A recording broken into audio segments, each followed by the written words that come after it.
Pinunong mayorya. A'udhu billahi minasyaitanir rajim. Bismillahirrahmanirrahim. Alhamdulillah rabbil alamin. Bismillahi wassalatu wassalamu ala rasulillahi. Assalamualaikum. Ginoong tagapangulo, mga kagalang-galang na kasamahan, ako po ay tumitindig sa pulpitong ito ngayong hapon sa bisa po ng personal at kolektibong pribileyo. Tunay na nakapanlulumo po ang sunod-sunod na revelasyon ng kapalpakan ng isang pulutong at sindikato di umano sa DPWH. Sa halip na maging sandigan ng ating mamamayan na makapagbigay ng kinakailangang infrastructure laban sa matitinding kalamidad, naging bahagi pa po sila ngayon ng problema. Kawalan ng malasakit sa serbisyo publiko at sa kapwa. Batid ko po na si bagong kalihim Vince Dizon na aking itinuturing na kaibigan at kasama ay patuloy na nagsusumikap na linisin ang hanay ng DPWH. Ako po ay nagpapasalamat sa kanyang agarang aksyon simula sa pagsisibak ng mga tinatawag niyang bad eggs. Nakipagpulong din po siya sa mga dating kalihim ng kagawaran upang humingi ng gabay. Gayunpaman, batid ko din po na napakalaki ng hamon na kanyang hinaharap. Sabi nga po niya sa isang panayam, sa tagal ng kanyang paninilbihan sa gobyerno, wala pa siyang nakitang mas magulo at mas nakalilitong ahensya tulad ng DPWH. Ginoong Pangulo, sa ganitong sitwasyon, maituturing na natin isang klase ng kalamidad ito at nangangailangan ng kagyat na aksyon habang nagsasagawa ng investigasyon at paglilinis. Higit pa na hindi natin maaaring tanggalin ang mga proyekto ng flood controls dahil ang ulan at pagbaha ay mananatiling bahagi ng ating realidad. Kaya po ngayong araw na ito, nais ko lang pong mag-focus sa pagmungkahi ng posibleng kagyat na solusyon. Isang rescue operation. Sagipin ng taong bayan sa baha. Sagipin ng inang bayan sa talipandas na sistema at sabuatan. Noong unang privilege speech ni Senator Ping Lacson ukol sa korupsyon sa flood control programs ng bansa, iminungkahi ko po na pag-aralan ang posibilidad na iatas sa Armed Forces of the Philippines ang pagpapatupad ng flood control projects. Sinundan po ito ni Senator Panfilo Lacson ng pagsuporta sa out-of-the-box na idea. At nagpahayag na din po si Secretary Dizon ng pagiging bukas sa posibilidad na makipag-partner sa AFP Corps of Engineers sa pagsasagawa ng infrastructure projects bunsod ng mabuting karanasan niya nang makatuwang sila sa paggawa ng mga kalsada noong siya po'y nasa Clark Development Corporation pa. Ang pag-atas sa Corps of Engineers na maging kabilang sa solusyon ng flood control problems ay hindi makabagong ideya. Sa Estados Unidos po, mula po noong 1820s, ay kabilang na ang US Army Corps of Engineers o USACE sa mga river improvement projects patungkol sa pagsasaayos ng nabigasyon, mga simulain na mga proyekto patungkol sa flood control. Taong 1936 naman po, ipinasa ang Flood Control Act kung saan ang USACE ay naging pangunahing flood control agency ng United States na nagbabahagi pa nga ng kaalaman nito sa iba't ibang organisasyon sa loob at labas ng kanilang bansa.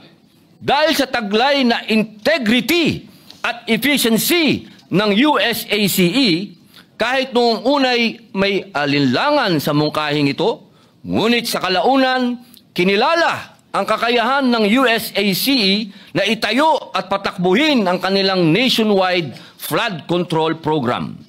Ngunit, meron pa rin konsultasyon at cost sharing sa pagitan ng federal, state at local government.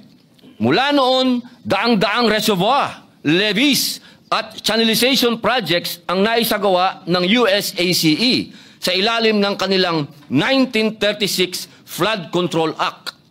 At ang mga proyektong ito ay nakaprotekta na nga ng buhay at mga ari-arian, nakatulong sa paglago ng mga bayan at sa pangangalaga ng mga rural farmlands. Bagamat marahil ay nag-evolve na po ang flood control programs ng US sa kasalukuyang panahon, hindi maikakaila ang naging ambag ng tapat at mahusay na serbisyo ng kanilang Corps of Engineers na nooy pinagtitibay lamang na programa. Sa puntong ito, hindi ko po mapigilang ihalintulad ang kanilang karanasan sa atin. Ang AFP Corps of Engineers o AFP-COE na kinabibilangan ng lahat ng engineering units at personal ng AFP, isang institusyon na may higit 8 dekadang kasaysayan ng serbisyo na hindi lamang limitado sa combat engineering, kundi maging sa mga proyekto ng gobyerno na sumusuporta sa national and community development goals ng bansa. Nabanggit ko na po noong nakaraan na ang AFP ay may karanasan na sa pagtatayo ng mga health center, farm-to-market roads, mga paaralan, rural electrification projects, barangay water system, at marami pang iba. Isang halimbawa pa po, ang mga airport development projects na isinagawa ng AFP-COE sa mga taong 2020, 2021, at 2022. Bagamat hindi po ito mga flood control projects, ipinakita ng mga ito ang kakayahan ng AFP-COE na magsagawa ng malakihan at mahalagang proyekto. Pinakamalaking proyekto ay sa Lawag International Airport na nagkakahalaga ng 362.9 million na tinapos ng 51st Engineer Brigade sa loob lamang po ng mahigit 10 buwan. Mahigit pa sa halagang ito ang pinapatalo di umano sa kasino ng mga tiwaling engineer ng DPWH. Yan pong Cotabato Airport Development Project na isinagawa ng 54th Engineering Brigade na may approved budget for the contract o ABC na 158.6 million. 124.4 million lang po ang naging contract amount niyan. May savings pa. Ganon din po sa Vigan Airport Development Project na isinagawa ng 350 feet Aviation Engineer Wing, yung extension of runway project na may ABC na 67.9 million. Ang aktual na contract amount ay 60.4 million lamang. Meron na naman pong savings. Sa gitna po ng mga usapin na sumisira ng tiwala ng taong bayan sa pamahalaan, nananatili po ang AFP na isa sa mga ahensya na may mataas na trust at satisfaction rating. Katunayan nga po nitong Hulyo lamang, ayon sa tugon ng masa nationwide survey ng Okta Research, ang AFP po ay may 81% trust rating at 82% satisfaction rating. Mission-driven, disiplinado at matapat, yan ang hanay ng ating mga kasundaluhan, kabilang ang AFP-COE. Ang ating AFP ay nagsisilbi ring bilang isa sa mga pangunahing katuwang ng pamahalaan tuwing may sakuna, mapabagyo, pagbaha o lindol, pandemya man yan. Ang AFP ay isa sa mga unang rumiresponde upang magbigay ng agarang tulong sa mga apektado.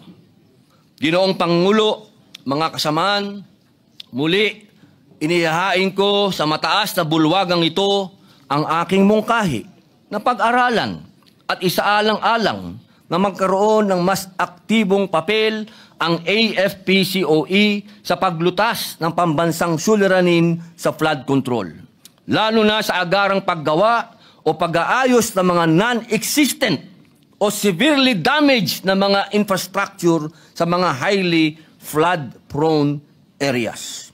Gayunpaman, pinapaubaya ko po pa rin sa ating mahal na Pangulo, bilang Commander-in-Chief ng Sandatahang Lakas at pinuno ng sangay ng executive, gayon din sa bagong talagang DPWH Secretary, DND, AFP, at iba pang ahensya ng pamahalaan ang pag-aaral at pagpapasya sa mungkahing ito. Sapagkat tulad ng nangyari sa USACE, kung madadagdagan ng tungkulin ang AFP-COE, marami pong kakailanganin ding mga karagdagang kagamitan, tauhan, kaalaman at kakayahan. Ipinagkakatiwala ko po sa inyo ang masusing pag-aaral ng mungkahing ito. Ginoong Tagapangulo, ako po ay isang reserve officer katulad po ni Senator Mig Zubiri na may ranggong Lieutenant Colonel sa Philippine Army.